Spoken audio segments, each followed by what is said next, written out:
ముందు పోలీస్ సిబ్బంది కాల్ చేసి కదా ఏమని చెప్తున్నారు? ఇందాక ప్రైవేట్ హాస్పిటల్ కి జడ్సన్ వాళ్ళ అబ్బాయి అని చెప్పండి. నేను జడ్సన్ వాళ్ళ అబ్బాయిని ప్రైవేట్ హాస్పిటల్ కి తీసుకోపోయింది. ఇవాళ ఏం ఎమర్జెన్సీ ఉండదు అనుకున్నాను. ప్రైవేట్ హాస్పిటల్ కి తీసుకోపోతే ఆ నల్లకుంట ఎస్ఐ ఎవడో వాడు ఈడికి పంపించిండు. ఆ నల్లకుంట ఎస్ఐలు ఎవరు, మీరు ఎస్ఐలు అది మర్చిపోకండి. ఈడికి పంపించారు. ఇక్కడ బెడ్స్ లేవు, ఇక్కడ బెడ్స్ లేవు. ఏమంటారు మీరు ఫోన్ చేసి ఏమంటారు? ఇంతకుముందు ఫోన్ చేసినట్టు ఎమోషనల్ అవుతుంది.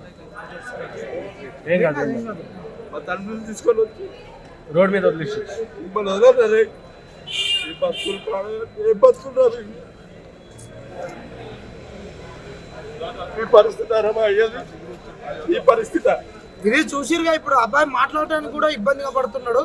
మరి ఇట్లా ప్రభుత్వం తీసుకొచ్చి ఈ విధంగా చేయడం అనేటటువంటిది చాలా దారుణం. మాకు కూడా అసలు అన్న పరిస్థితి చూస్తుంటే చాలా దారుణంగా ఉంది.